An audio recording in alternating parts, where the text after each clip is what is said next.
Welcome back to Paranormal, the New Normal. I am your host, as always, Jeremy, trying to make this world seem a little more normal. Does it ever happen? God, no. God fucking no. We never make anything more normal. We make things weirder. And that's okay, because that's the way life's supposed to be. So, my listeners know this. My listeners love this. And once again, I am joined by another amazing guest. And folks, tonight might go in so many different ways that you might lose your head a little listening to it, but it'll all come back together because it's the way it's supposed to happen. Synchronization, it's real. My guest tonight, though, without any further delay, is Matt Tankersley. I totally fucked that up, but a paranormal experiencer, an artist, an outdoor enthusiast, and so much more. But we're gonna get into all that in a little bit. How you doing tonight, Matt? I'm doing great, Jimmy. Thank you so much for having me on the show. Oh, my pleasure, man. As soon as I saw your bio, I was just like, all right, I have to talk to this individual and see what he's all about. And so let me start this off the same way as I start every interview off.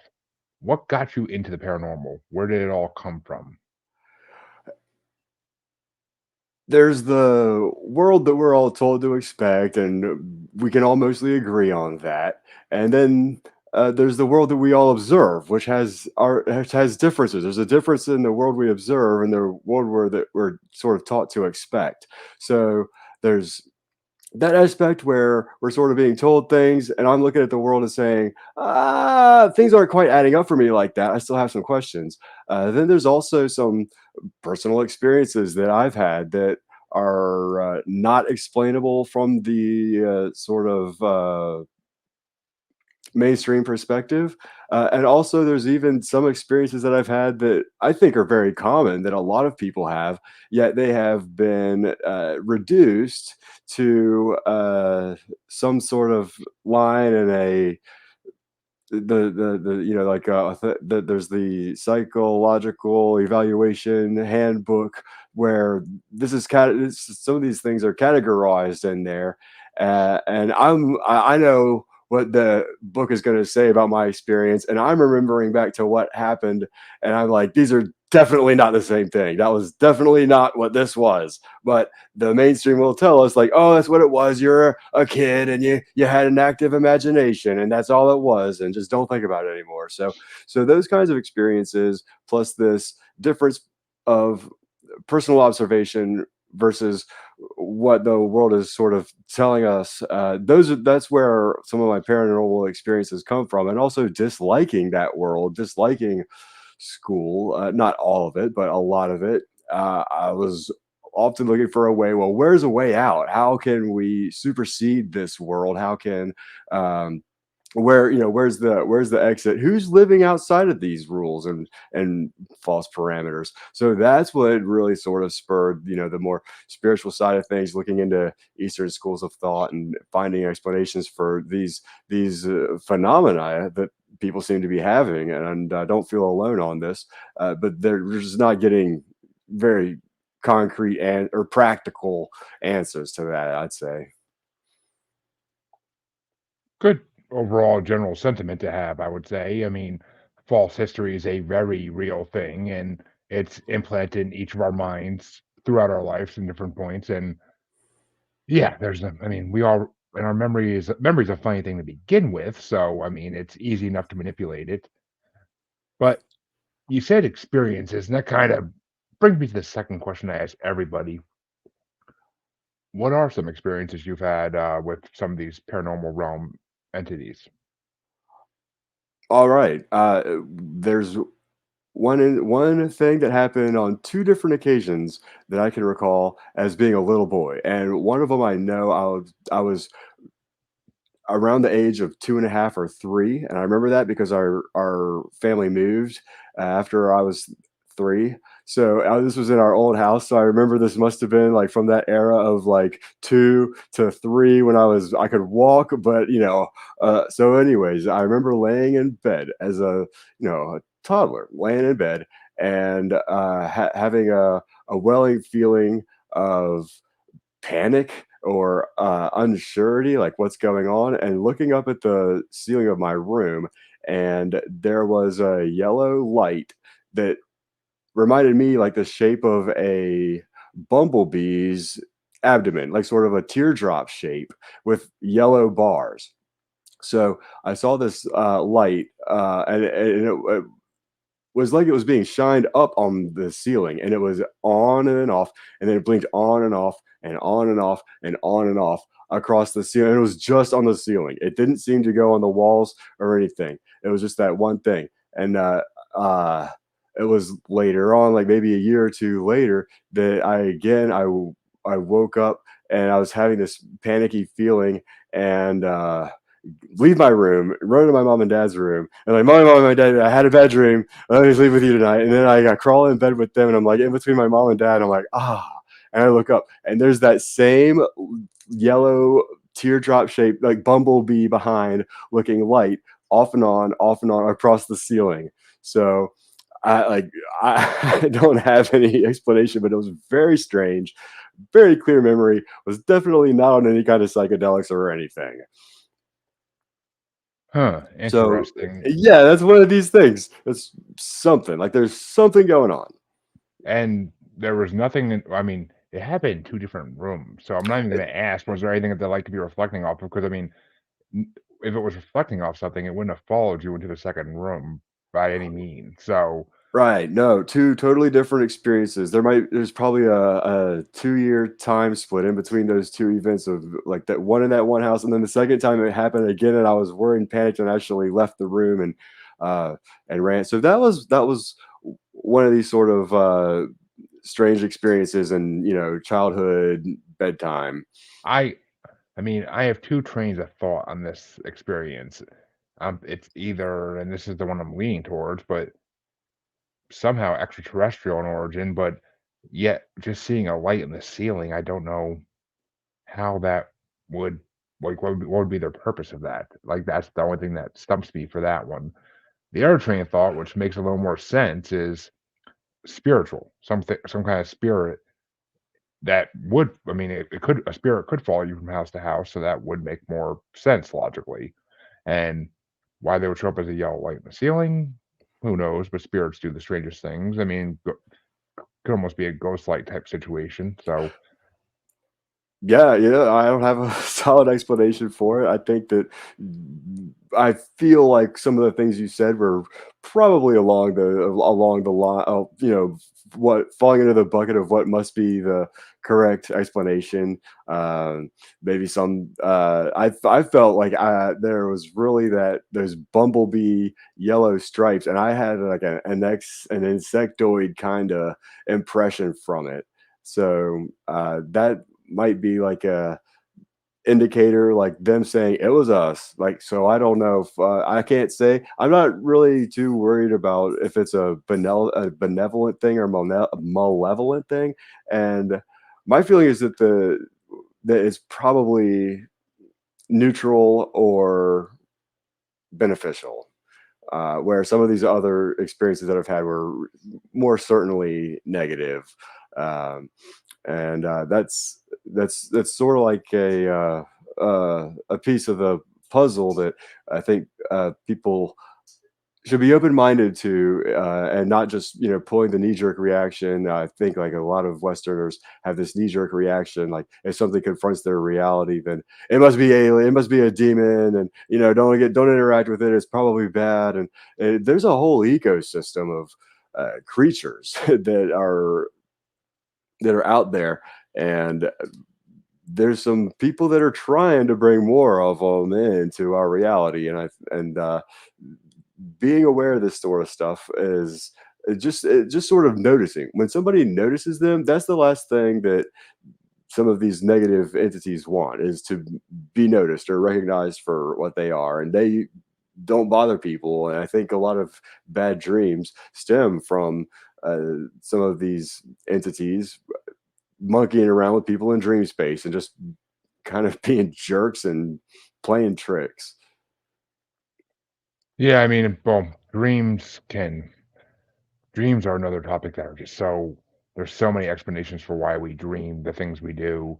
Well, for those of us who dream, I tend not to have dreams I remember, but for those who do, I mean, it can be just something the brain does on its own. It can be influenced by outside forces if it's whether it be psychic forces or whether it be possibly extraterrestrial forces or even spirit forces. I'd imagine that some of them have the ability to affect dreams, I would think, if they've been around long enough. I don't know, not too much experience in that. I mean, we all know that we all know that demons and other beings like that have that possible power. I mean, it's just dreams are a funny thing. It's just a lot. I mean, people who diagnose dreams are study it for decades before they even say they can. So it's not my forte to Yeah. do It that, is something that unfortunately. really could be someone's imagination in dream space. But you might start being able to recognize some patterns in these dreams. If somebody has a reoccurring dream, that can be an indicator. There's some of these beings. I don't know if you want to get on the rabbit hole of Djinns, but they definitely use dream space and trick people and use their own subconsciousness against them, like their own subconscious fears. Um, Well, we could absolutely go down that wormhole because I don't get to talk about gins on this show that often because not many people know about them on at least in this side of the world. it's So true. have It's you very true. have you had any experience with gins per se, or is it just like a fascinating topic to you? Oh no, I've had experiences with them. Oh, okay. I'm dying to hear some of these. Okay. So one of these I actually did put a drawing together for of what I woke up to. So if any of your listeners are wondering what I saw a Djinn look like and how you can pick them apart. There's a couple of key traits, and apparently there's 4 different species of them on Earth, and they're native to Earth. So it isn't exactly like we humans can pull the "we got here first" card and kick them out.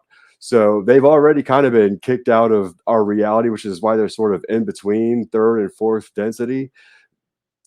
So we I can kick them out of my dream space in my home, and if everybody kind of does that and stops being subject to what they do, then they'll stop getting fed and they'll have to go somewhere else. They'll have to find something else to feed on. But you're right, a lot of people in the West are not familiar with these, and they get lumped into the demon category, which is unfortunate. It's brought up in Islam, and the Kabbalah does utilize some jinn kind of activity, but in Christianity, and I'm talking about the 3 Western book religions, I kind of lump all 3 of them together for purposes like this is one of those purposes. You only find it in Christianity in the architecture, where you'll have these old cathedrals and there'll be certain levels. And it is important if you're a churchgoer and they have gargoyles. Where are those gargoyles? Are those gargoyles standing below where your feet are going to be when you're inside the church, or are those gargoyles above where you're going to be sitting in the church? So that's basically capping where that energetic level can rise to. And ideally those gargoyles are going to be at the steps, so when you walk up the steps you are above them when you enter the church, but it isn't always so. And there's a tell with these entities because they're not fully 3D. This spooks people, but you might see them out of the corner of your eye in the peripheral vision. But if you turn and look your head right at them, you can't see them because our eyes will focus in on single points of 3D matter and distance where we won't see them in the peripheral vision. But you'll see them off the corner of your eye or over a shoulder, and it's the kind of the peripheral vision can sense them. And it also, this messes with people's heads when they're like, I think I feel seeing shadow people, or they're feeling paranoid. They just know that there really are things like that um, are sort of halfway in and halfway out of our reality. And I want to give credit to Rush Limbaugh for sort of making gins and their how they're used known more to what we would say are like his more conservative Christian audience, who would probably not go down the rabbit holes that you and I are talking about on their own volition. But because he would say things like Rush Limbaugh, right? He would say things like, "How are the Democrats going to gin up enough votes to win this one?" Right? he would use that terminology a lot, and I don't think a lot of people really let it sink in or understand the full meaning of his words. But I have heard out in just standing around in crowds, people saying like, "Oh, they got a gin up this time." So there, people are using the term and finding out that when people do these ceremonies, they want to communicate with a Djinn because a Djinn can then go off to the other side of 4D where we don't have access, right? So they're kind of the in between. They'll somebody will make a deal with the Djinn. The Djinn will go make a deal with a 4D entity and then come back. So that's the sort of game they're playing. On the behind the scenes, they know each other. There's other, you know, bad guys out there. And unfortunately, this is why the elites are oftentimes obsessed with life extension and not dying, because when that body dies, they have to uphold their end of the agreement they made with the Djinns, which basically means your ass is mine. Like the Djinn has got them. And when someone's outside of their body, the time does not move forward in the same way. So what might be, you know, 1,000 years on Earth in living time, how long is that in their world? How long do Djinns live? So you know, the elites who make these deals, they get a lot in this lifetime, but after this lifetime, they are royally screwed, and they know it. And that's why they are always trying to find the fountain of youth. Oh, I mean, yeah, if you make a deal with any type of devil, then you're gonna be paying for it at the end. This is the way. I mean, you could try to run away from it as much as you want, but it's not you're not gonna escape it at the end of the day. I mean, ask Robert Johnson. He got his for doing that, and I mean, as far as gargoyles go, I mean, yeah, they're gargoyles are creepy. I mean, I love the cartoon in the '90s when I was a kid. I did, but I mean, the idea of gargoyles coming alive at night and like, or really being alive and just out of, like you said, out of the peripheral of your eye, you see like it seems like they're moving or that they're looking at you, and then you look at them and they're just a statue again, and it's Mm, creepy. It's a what you're talking about is ultra terrestrials or interdimensional creatures, and yeah. I mean, they definitely exist. I've heard enough experiences where I believe they exist fully. I can't say I've experienced anything like that myself per se, but I mean, I've heard shop people experiences. I've heard enough. No, you're actually one of the first Djinn experiences I've heard in person, so Yeah. I applaud you on that one. Oh, thanks. And I Here's a mean, couple of tells. Here's a couple of tells of what these beings kind of look like. The face looks very much like a pug, so they sort of have the short snout and teeth, you know. So they have that puggy kind of face, which a lot of gargoyles will have. Uh, the wings or hands, they usually have 4 fingers. So these beings, they have 4 fingers on each hand, and you'll see that in art and architecture. And or if it's one of these like winged dog kind of figures, the wing often has 4 ribs. So this is another theme. And also they don't have legs. So because they don't have legs, they're often going to be sort of like a wispy, you know, at the bottom. You know, the people will have a hard time describing the legs of these things. They seem to kind of like float around, and they um, they can condense into something like a ball of dust. So uh, people who are like people like that really want to keep places clean probably know about this kind of things. Places you want to keep super clean, like a dojo or a church, you want to keep them immaculately clean so that dust doesn't build up and these things don't start like making a home in a cobweb or a dust ball somewhere. and for my watchers and whoever will be watching the replay of this eventually, this is the one of the first images that comes up when you search Jin in Google, and it's exactly what Matt was describing. It's Oh exactly wow. down to the fingers, down to the no legs. It's exactly what Matt was describing. So Yeah. that I mean, that's just one of 1,000 images you can find of a Jin online, but it's just that's these creatures are have been around before us and they'll be around after us. That's for damn sure. I mean, they've been around, and just like a lot of other creatures that go in between dimensions, they've been around before us. I mean, Yeah. I mean, that Djinns were kind of like kind of like Lucifer. They're parallel to Lucifer and demons. They were cast out by Muhammad, I think it was, if I'm not mistaken, or I could be wrong on that name, but I don't. I haven't studied Eastern religion in God 20 years, but I mean it's Yeah, just they definitely the Muslim world is definitely more aware of these entities, and of course, like the genie in the bottle, Aladdin's lamp, and those stories that originated from there. They're talking about how these things go, or how they interact with our world. So they have some basis of understanding, and some of the like India and Thailand, it's like some Thai people and Vietnamese people are especially spooked by graveyards, and they really don't want to disturb the dead. They're kind of like sometimes they seem superstitious, but a reason. There's a reason why they are, yeah. cautious around grave sites, and we try to respect the dead and all that kind of stuff because they don't want to get these things pissed off.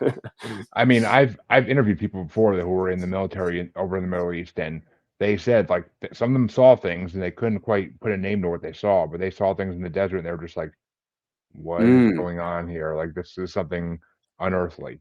Like they just got that feeling like this is not something I'm supposed to see. Like it's just I don't know. It's just that Djinns fascinate me. They always have. I mean, yeah, they're not gonna look like Will Smith, but no. unfortunately, if they did, they might be a little more friendly. But They're pretty ugly, but they're the desert ones. The desert species of Djinns is a different species of them, so they're a little bit different. The ones that I was interacting with were water Djinns, and the plumbing. I'm going to share a picture that I drew with you, if that's all right. If I can, oh, be my uh, guest. yeah, Okay, yep, I see it popping up. okay, and maybe is can I zoom? Am I zooming it in for you? Yep, I can. Yep, you're moving it around. So, Okay, yeah. So yeah, this is sort of what I saw, and he kinda got this pug face, the 4 fingers, that's key, no legs, and, so I tried to draw this with highlighters and stuff, but this is like my auric field that this thing is, like, clinging into and biting on, and the orange down here are like this is like my feet under the bed covers, and then the edges of the bedroom that I was in. So I was having a bad dream when I recognized that okay, I'm having a bad dream. This is the same kind of thing. This has happened before. So somebody will try to capture something that I hold dear and then run away with it and get me to chase them. And uh, I said, no, no, no, I'm not doing that this time. Snap my eyes open, and this is the one. This is the thing that was clinging on to me and feeding off my aura. And when forced my eyes open, it sort of like slumped off the edge and into the corner of the room. And I was a bit, shocked by this. Also, so anyway, so I didn't sleep the rest of that night very well. But the next day, I go off and go to work. My roommate had a dog at the time, and it was like a little, like fluffy terrier kind of dog, and yeah, it was cool. It was friendly with me and stuff. And a lot of times when I would go to bed, um, my bedroom was upstairs, so I would go up the steps and like pet it on the head, and it was kind of old, and it's not very tall either, So it would only go up like 2 or 3 steps and be like, yeah, I don't feel like it, and turn around. So that was about it. But the next night, I was going up the stairs and I saw a shadow, like a toddler size shadow of out of the corner of my eye again, coming up the stairs, and this dog wouldn't shut up. It was "Bark, bark, bark, bark, bark, bark, bark." And I walked up 3 steps, and the dog stopped barking, turned around, and went back downstairs. And I go up the rest of the way, but this other dark figure, like toddler-sized figure, is still following me. So here's the thing with these entities is they're hiding, they don't want to be noticed, but as soon as you acknowledge them, they kind of have to acknowledge that you acknowledge them. So I told it, I said, no, as long as I live here, you do not come in my bedroom. And I opened the door and I turned around and it was still standing in the doorway, slammed the door in its face. And I never had a problem with them in my bedroom again. However, this was an ongoing thing at this house that had some plumbing issues. That's why these water Djinns were, they love these plumbing issues in the house. And I could see them in the living room. I could see them running like off the back porch. We would sit on the back porch and drink a beer now and then, and they would run off the porch through the screen on the screened-in porch and around in the yard. And like there was at least two or three of them. They chase each other around the yard and then run back through the screen again onto the screened-in porch. And sometimes I'd be kicking it with a friend or my girlfriend at the time, and I'd be looking at their eyes to see if their eyes are like following what's going on with these things running around the table on the back porch, and they're not batting an eye at it. So I'm like, obviously they can't see these at all, but they're doing circles around us. And so that was an ongoing thing at that house, and it was very strange living situation. And needless to say, I didn't live there for very long. It was like a 3 months, and me and the other roommate were out of there. But I guess it was an experience, wasn't it? Uh, but I okay. I mean, yeah, I don't blame you for getting out of there. I mean, gins are nothing to mess with. I mean, it's funny that we got that we turned the stories of gins from ancient times into these family-friendly genie stories, and it's like genies are not supposed to be friendly. Like the original Aladdin is not family friendly. It's very like all of the 1001 Arabian Nights. It's all very dark and disturbing. I mean, there's literally a story in that book about a woman killing 40 bad guys by pouring hot oil into vases they were hiding in. Like Jesus, like it's Oh yes, okay, yeah. I'm remembering back to the TV versions of these stories, like cartoon stories, and I was thinking, I don't know if I remember these as being all like that. And then you said the thing, I'm like, yeah, they did pour oil in the pots. It just, yeah, oh this woman literally boiled alive like 40 guys because like they're trying to get money out of her husband. Like it's some badass women back then, but Jesus, I mean it's these are terrifying stories if you actually hear if you hear the original real versions of them, not the censored down Disney versions that are supposed to make you feel warm and fuzzy inside. But while we're talking about yeah. extraterrestrial creatures, I mean, Djinns are kind of in America and in Europe, the version of Djinns we have is kind of fairies, sprites of the world. I mean, there's a lot of the different species of fairies and sprites that we know about, but have you ever come across any of those in your travels? I would drop these into sort of the earth elementals category with like fairies, gnomes.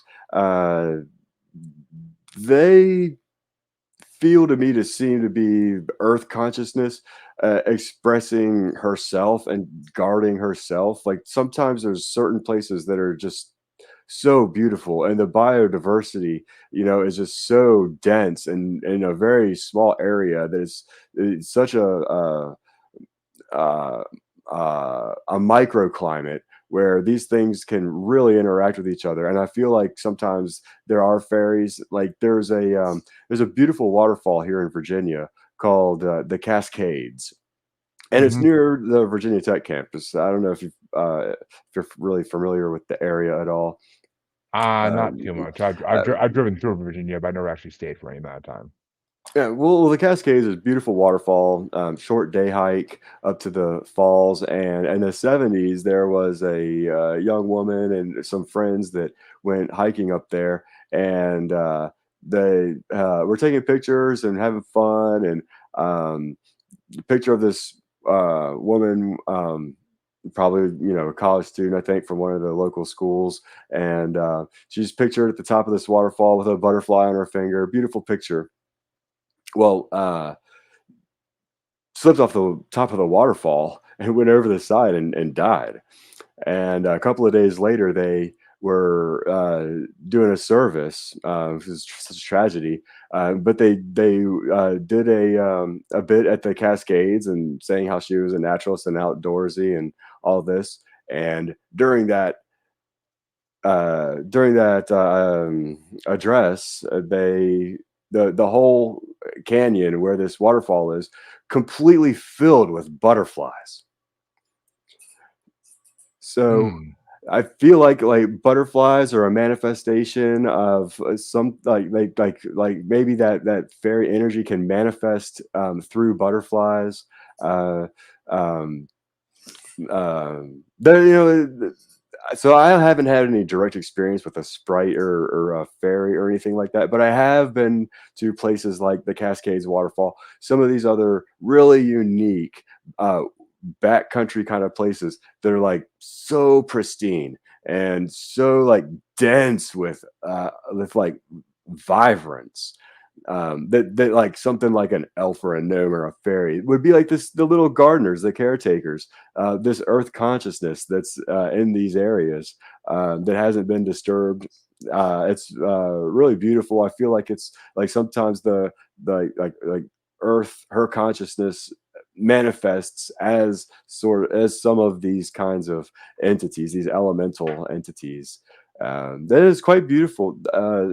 There was a story several years ago. I think it was like the 20 teens. These F5 hurricanes went through the Midwest and just turned some neighborhoods into toothpicks. Yeah. And there was a rash of them. It was like 2013 or 2014. It's really worth looking up because a lot of the children who were in these homes reported seeing butterfly people shielding them and their family while they were hiding from these hurricanes.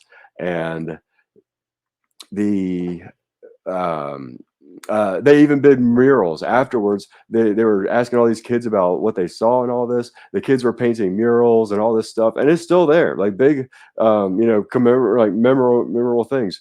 So years later, we start picking apart the pieces. Those F5 hurricanes that went through those towns, those rural towns, were the result of weather manipulation, and they created those F5 hurricanes as a weapon to attack normal, good hearted people and families.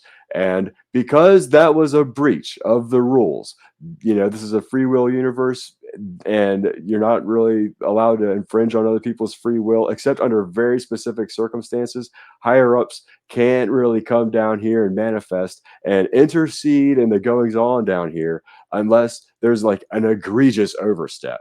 And using this weather weapon was against civilians was an egregious overstep, and that's when I think, and these entities probably got in trouble with their alliances or their authorities for coming down here. I think they're probably ninth dimensional entities, these butterfly people, almost angels, where all you see is their energetic field, their auric field, and that was enough to sort of shield some of the people from just getting completely wiped out.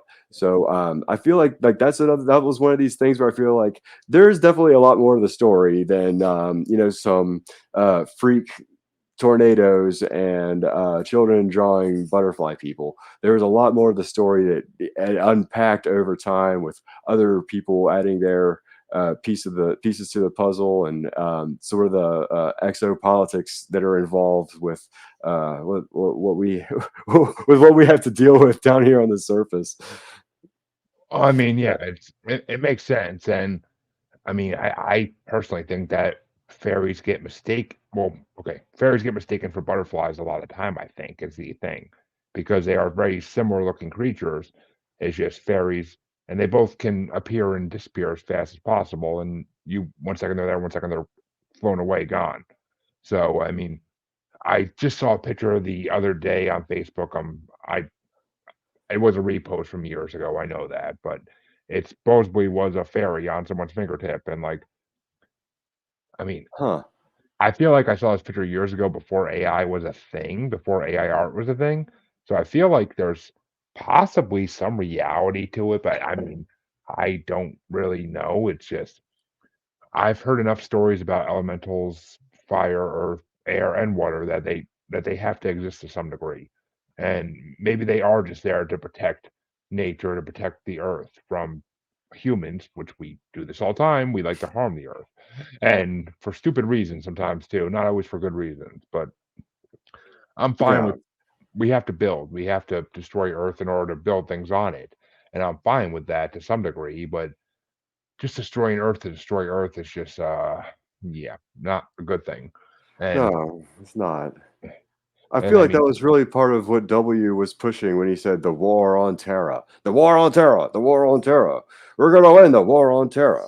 When and then you look back, it's like these people are psychos and they will rule over ashes just to fulfill their ego.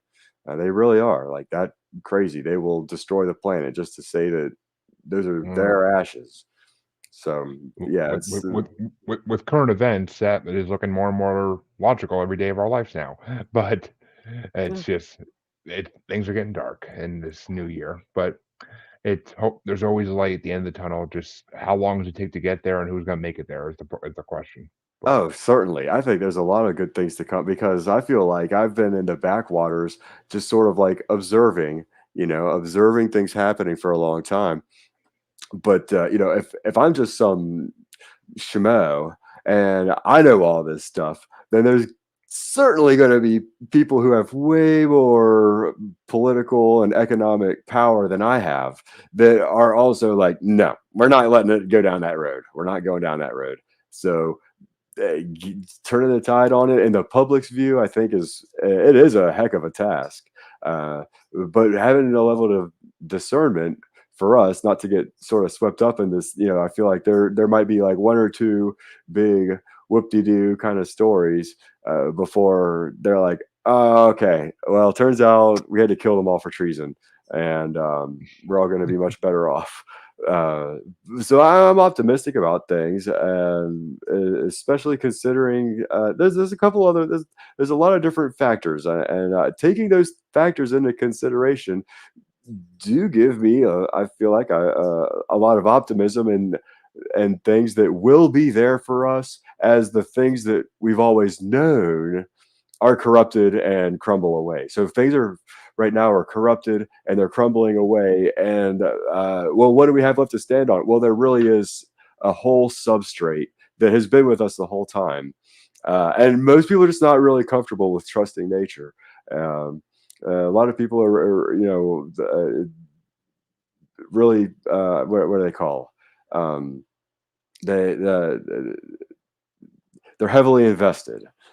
yeah, Right. So heavily invested. And nobody wants to see, their investment of time or effort or money go to waste.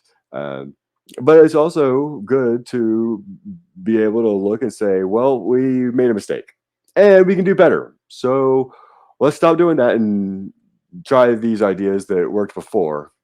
exactly. We have to learn from our mistakes in the past. I mean, that's why false history is so dangerous because if we're being taught the wrong history, then we can't learn from the real history of what we did that was horrible. And I mean, it's more that most of that's more on like a social political scale than an environmental scale, but still, I mean, they lied to us about some environmental disasters they've caused as well, and that's just what the government does.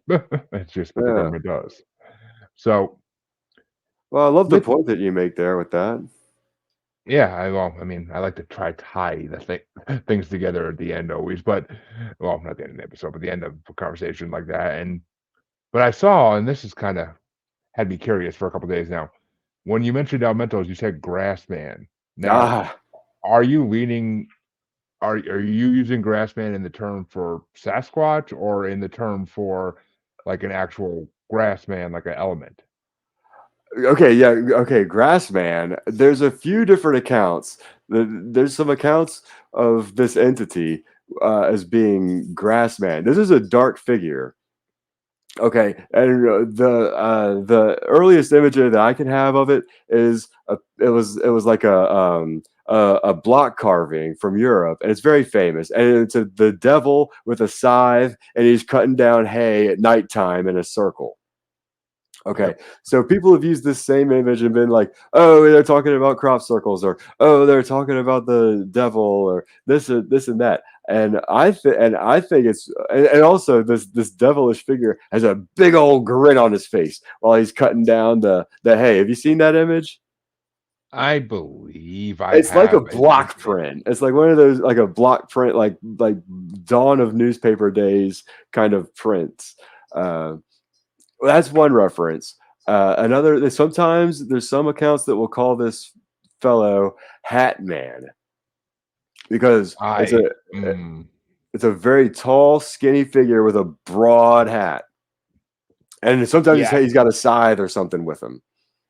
Well, I mean, Hat Man nowadays is the name of a spirit that haunts people that people see in their house and it haunts people. I mean, not everybody sees it, but certain people in their hauntings they see what's commonly been called the Hat Man, Yeah, if and it somebody sees this out their window or something, it might be more like the grass man that I feel like I have some experience with. Hat man it might be something different, but okay. So I've done a lot of work in landscaping and agriculture, and there's this thing that happens at the end of the summer around harvest time where it's time to harvest your crops, get them off the field, and get the next thing planted, right? yep, For your cool season crops. And this is earth time. This isn't like, oh well, we work 8 to 5 and then we punch the clock and that's it. Like this is earth time. You're running out of sunlight.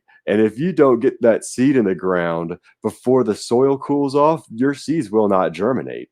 And you're not going to have rye for that winter, or your animals are going to die, or you're going to have problems. And there's so think back to like these kingdoms of like Thrace, for example, yeah, these thousands and thousands of years old civilizations. And this is pretty recent history, thousands and thousands of years. But there's that much agricultural influence of almost always men who are almost always looking out for the future of their family and their community. And they know that they are harvesting this grain to feed their families and their communities and their livestock for the next 3 or 4 months. So, and they have to harvest all of that seed and plant all the new seeds. And there is no punching the clock. Mother Nature is not going to slow down just because you're too tired. So, exactly, yeah. So I have been at this crux where the season is ending. I'm not going to make. I'm If I'm landscaping, my money's going to be made before Thanksgiving, right? I'm not going to be out on the.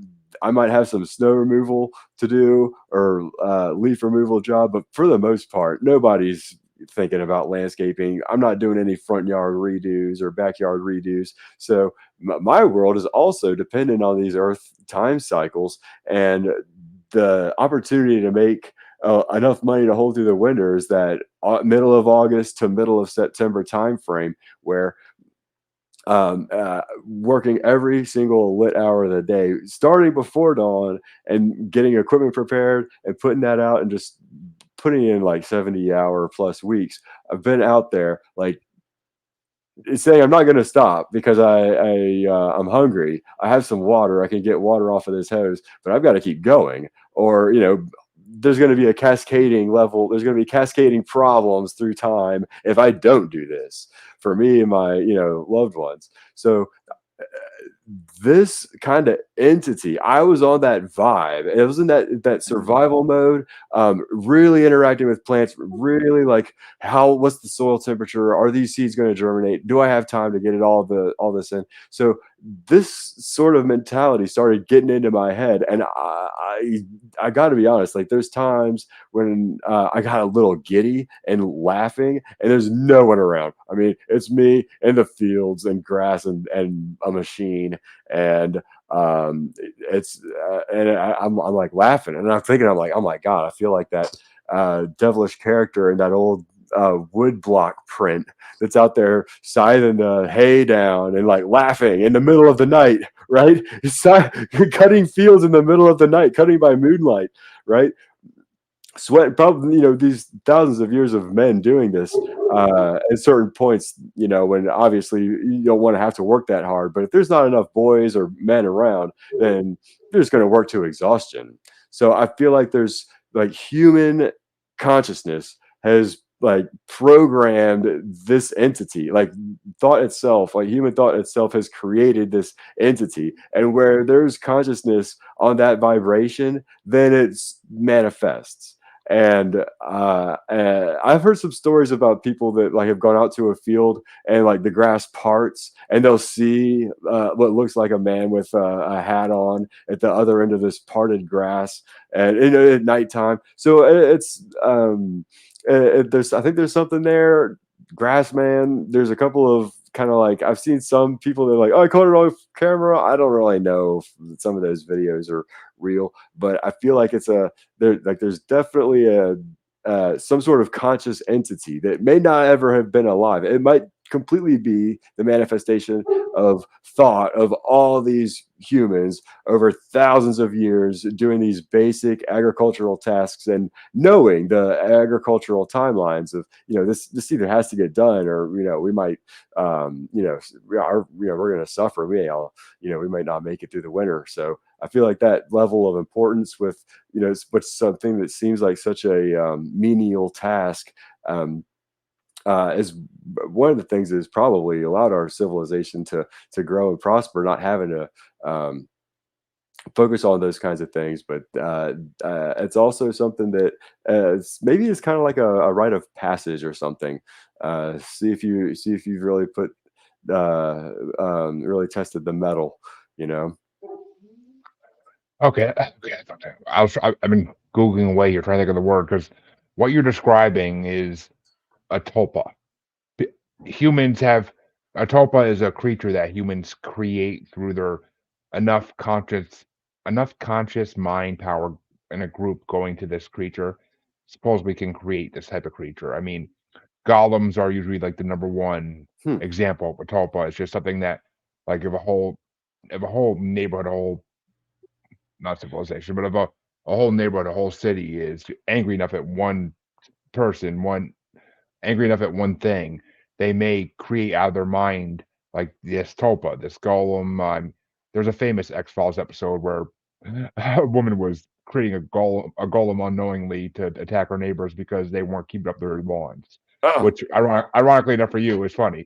But um, so I mean, tulpas are things that supposedly we can create if we put enough of our mind power into hatred or into an emotion of any kind. And I mean, gargoyles have been thrown in the same category, and other other creatures like that. I mean, it's just a topa, yeah, I like that term. I hadn't heard that before, and it does give a little bit of a more recognized placeholder, because I thought this was a one-off kind of thing, but I think that that's definitely a part of it. Like, let's be honest, humans are reality generating machines, and when our minds get spinning, it's just absolutely amazing, what can be done.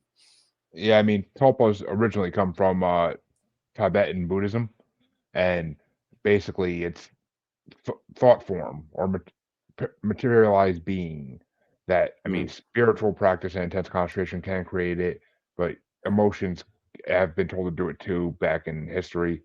I mean, there's stories of it all throughout ancient history of creatures being created because someone wanted it created. I mean, or a group wanted it created. And I love the idea of topos because I mean, it makes every human feel like they have power to some degree. I mean, I'm not exactly saying people go out there and try to think of a creature to go unleash on your neighbors, because please don't do that. I'm not liable for what you do. But it's just, see, when you said grassman though, I was almost like, does he mean Sasquatch? Because I mean, in Ohio they call Sasquatch the Ohio grassman. Oh yeah. So yeah, Hmm. it's one of the main nicknames of Bigfoot around the United States. But Wait, and you uh, said that was in Ohio? yeah, the Ohio grassman's a famous incarnation of Bigfoot. That's what they called it before Bigfoot became a nationalized global term for it. The fellow that I knew that told me that he physically he saw he lived in Ohio. He went to a field in Ohio. I think I should back up and fill this story in. Oh, please That's do. Yeah. So I was living in Denver at the time, and met a fella. We're both like young 20 somethings, and working out there, we're like, let's be roommates, it'll save money, it'd be cool. So we were roommates for a little while, but he told me this story where he said he was living in Colorado, but his dad lived in Ohio, and for a while he was living with his dad, and they were looking for ghosts. And somebody said, if you go park in front of this gate by the field and ask for call for a grass man, that this figure will come to you. And he thought they were full of shit, and they were all goofing off, being high schoolers and like drinking a beer off on some country road. And they went there and turned their car off, got out, went to the gate. And he said, before they said anything, it was nighttime. He said, when they got up to the gate, the grass where the wind was blowing it, you could see the waves of grass. The waves went opposite directions, and the grass split straight down the middle to where the gate was, where they were looking at the field. And he said they all flipped out and ran back to the car and got the hell out of there.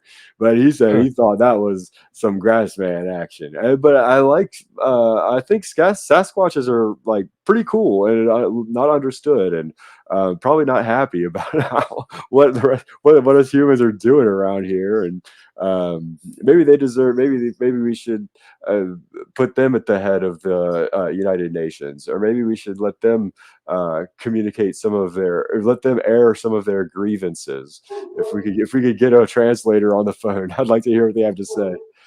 Well, I will say, I mean, I did hear tale once of a international peace conference in Europe in I believe it was the 60s, and it was attended by many different forms of extraterrestrials, and some of them did bring Bigfoot type creatures with them as kind of like bodyguards almost, and this is the way they Hmm. described it. So, I mean, I don't know. I mean, I've heard a lot of stories about Bigfoot, and that's the one that always stood out the most. Because I mean, imagine walking into a freaking peace conference like you're the president of Czechoslovakia or something, and all of a sudden you see this big Wookiee-looking creature standing at the door. It's like, what the heck is going on? What the hell's going on here? Like, what is this? Like, it probably would throw some people for a loop. But Yeah, that's wild. I'm sure they are. From what I've heard, there's all kinds of weird stuff that happens behind the scenes. So maybe it may not be that strange for people of that caliber to be walking around with Sasquatches, and oh, maybe no, yeah, I'm sure it wouldn't be. I mean, the government definitely knows about them. There's no doubt they don't. I mean, there are signs in some national parks saying beware of Sasquatch, like, and tips on what to do if you see one. Like, why would they put these signs up unless they actually believed it was possible? Like, otherwise they would just laugh at all these people and say, "No, you're lying." Like, they have to believe it, and they have to have seen things themselves in order to put these types of warnings up. I mean, yeah, they don't wanna be liable for anything, but at the end of the day, I don't know, like, it just you're kinda giving yourself away there, buddy, by putting the sign up. Like, yeah. Soft disclosure. Thanks for the soft disclosure there. I mean, and national parks have been run by the government since the early 1900s, so they have Mm, I've heard tell of many a park rangers who did the job for 50, 60 years, and they saw a lot of things that they couldn't explain out there in the bleak wilderness that is national parks, where there's nothing else around for dozens and dozens of miles, so yeah. it's just who knows? I mean, it has to I mean, I feel like Sasquatch has always existed, and just where it came from, I couldn't tell you. I have many theories, but I will not spend an hour getting into that. But Yeah, I've never seen check a Bigfoot, but yeah, I have been oh, camping by me either. myself in the woods, and some weird stuff happens. I've been with other guys camping in the woods, and some weird stuff has happened. But camping alone is something that I did a couple of times, and I don't think I'll be doing it again, because I've had, yeah, those some things that, and when there's nobody else there, it's hard to really have credit. Uh, but very, very spooky type things. There's a place in Virginia near Lynchburg called the Priest Wilderness, which is very, very old forest. I think it's the Thomas Jefferson National Forest, and it's the forest that is it's hilly, wooded, a lot of really tall trees, and then dense fern undergrowth. So this is the sort of terrain. But I was doing a solo hike through there, and there's a place on the map that I knew that was on this map, and there's the Jefferson National Forest Park boundaries, and then outside of that boundary, there's like the privately owned land, some really small industry like a fish hatchery or something. But there's a little square on the map that was the color of privately owned land, but it was completely surrounded by the national park, kind of like South Africa and Soweto. Yeah. Right. Soweto is like a little dot and then completely bordered on all sides by South Africa. This little piece of land. So I was like, well, I wonder what that is. I'm going to get up the trail and see what that is. And get up the trail. And I got accidentally side trailed because there was an old road from 50 years ago that had been overgrown. And I thought I was on the trail. The trees where I was at was thinner than the rest of the forest, and you could sort of see the thinner trees where I was walking. So I thought I was on the right path, but it was not. It was the remnants of what was a road. And I got to that piece on the map where it was off the park territory, and it was private land, and it was a house out in the woods with nothing else around it, no driveway, no cars, like a cabin. I did not investigate it because it was private land. But I continued on my trek, and I'm like, oh, well, that house has probably been there a really long ass time, probably since before they drew the maps.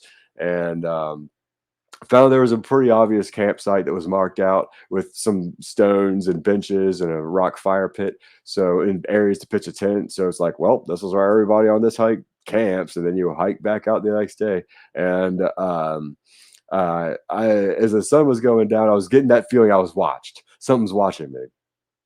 And then Yep. there's that spidey sense. Like Hmm. I've done It's a that lot. Go ahead. it's that survival sense we have in the back of our head since Yeah. caveman days. Like it's the fight or flight. It's the beginning of that. Yeah, like There- something's not right. Something's watching me. Like, you know what I mean? I'm being observed, and that act of the observer collapses the wave function. So when if something is not going to be in its natural state if it's being observed, suffice it to say, I was not in my natural state and was all by myself, totally in the woods. And usually, being in the woods is pretty effing boring. Like, let's be honest. It's a great excuse for us dudes, go out and like drink some whiskey and tell lies and poke a fire for a little while, but it's usually pretty boring. So this was uh, too much excitement for me, and I was like, I really felt like I was in danger and that something was sort of closing in on me. So I packed up and hit the trail in the night and hiked out of there. And it was a couple of hours of walking with the light and trying to avoid that cabin at all costs. Yeah, so that was a hairy moment, and no proof of anything actually being there, but that feeling and the that spidey sense tingling. Um, no regrets about hiking out of there. Oh, I don't blame you. I wouldn't have hiked in there in the first place. I mean, I avoid nature at night unless I have to. I mean, it's nature at night is. I mean, it's primeval. The freaking back of our what it tells us in the back of our head when we're out there is just primeval. It's like just very old logic we have in our heads that okay, this is why we invent fire because we don't want to be in the dark in nature alone because there are big beasts out there that are going to kill us if we don't have something to protect ourselves. So it's just I don't know. It's something that's always been there in my mind. And then with the paranormal stuff that's out there too. I mean, not to even mention we haven't even mentioned dogmen for God's sakes, and they're more terrifying than Bigfoot could ever be. Ugh, Yeah, dogmen, I don't know if you ever actually looked into dogmen, but if you haven't, like there's something you should look werewolves. into. Are See, they werewolves? I I hate the term werewolves, but I really do. But I put up with it because everybody else knows that term. Wolf, My dogman. my theory is that werewolf legend came around because of dogmen. Hmm. Because think about all the ancient civilizations that had gods that look like men who had dog features. So Yeah.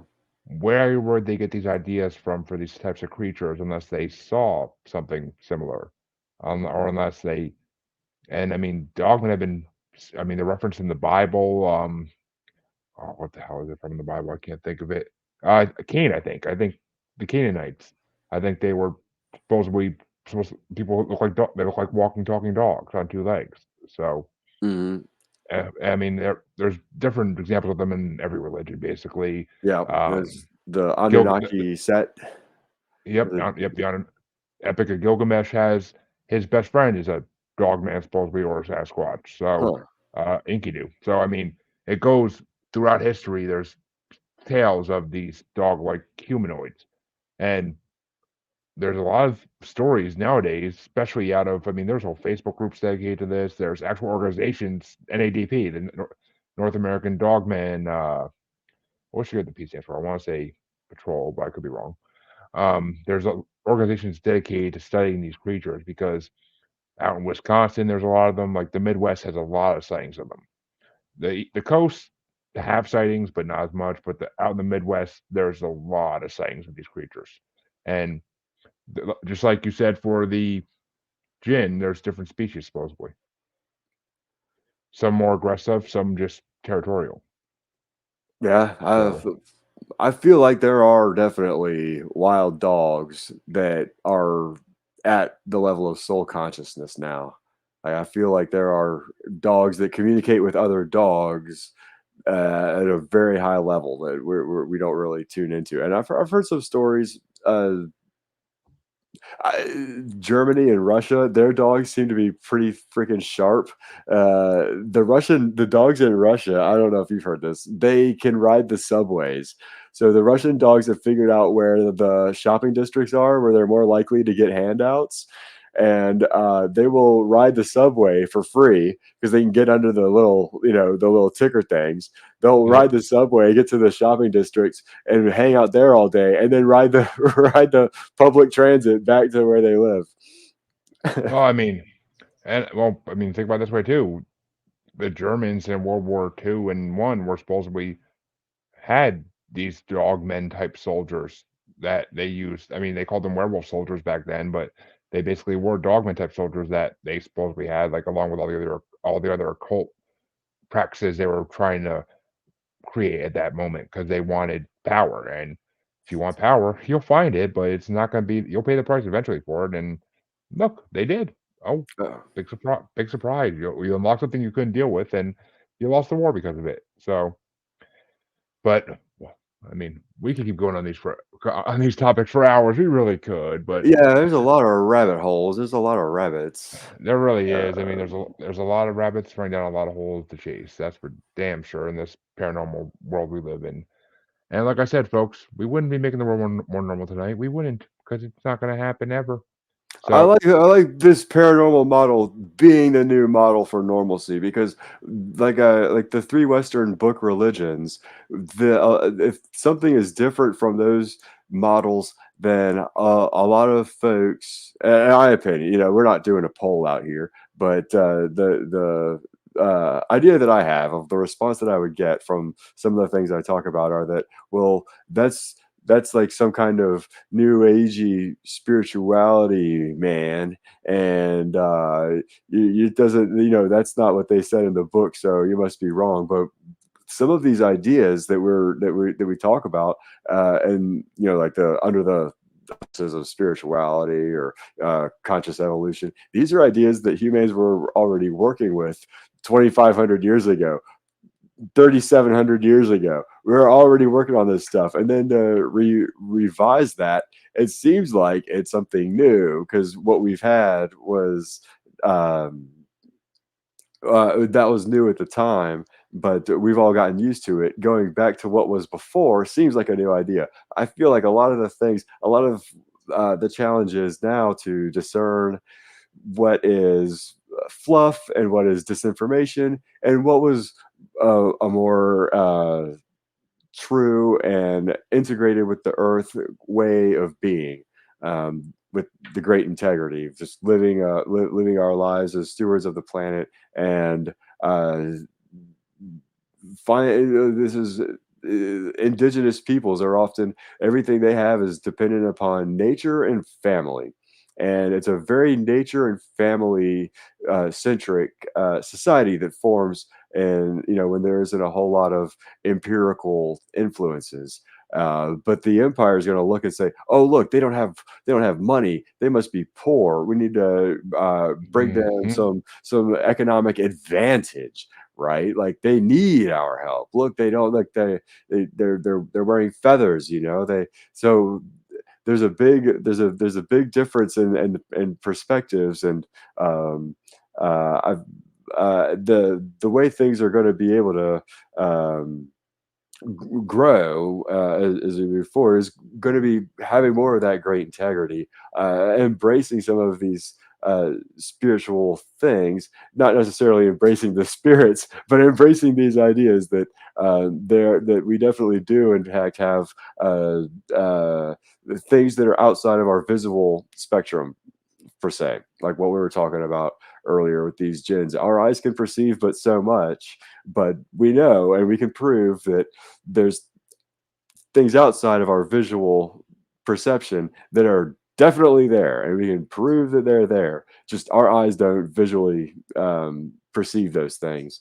So, I, Exactly. I mean, I believe there are 12 different dimensions, if I'm not mistaken, from what I've been told. I could be mistaken on that's that a what good model number. to work from. I think that's a pretty fair model to work from. So, I mean, there's plenty out there that we can't see with our basic three, fourth dimension eyes. And there's more out there than we're ever going to know for any time in the near future. But these things tend to pop out once in a while and show themselves. But it's all about we got to find a way to capture it so we can see it and that everybody else can see it and believe it. And then the world might start being a better place if we could prove that. But I don't have my hopes high for that anytime soon. But Yeah, Matt, I will say it's been an honor having you on tonight. Why don't you tell my guests where they could find you and everything you do if they want to find out more about you or hear other places where you talk about this type of stuff? yeah, definitely. I have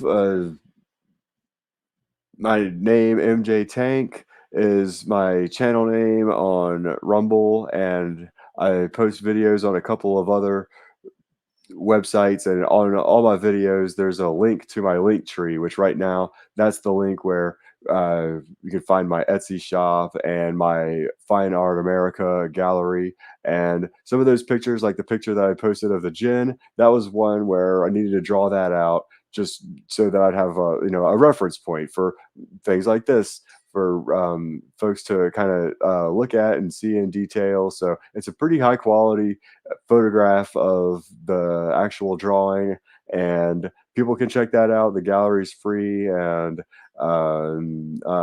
there's a couple of different ways folks can get in touch with me. If you're trying to be super anonymous, like it's a big secret, oh, I'm gonna have to pull out my cybersecurity card and like try to find you through the interwebs. You can actually do it pretty securely through Fine Art America, where you can contact the artist without me knowing who you are. So I've gotten a couple of interesting comments to the artist through that, so that's fun. And I'd be happy to hear from you, and I'd be happy to do another show with you, Jeremy. It was thought provoking and fun. Oh, definitely. I'd be down to have you on again as well. And we could definitely work that out somewhere in the near future. I'm booked out a little while, but we could definitely work it out in the future.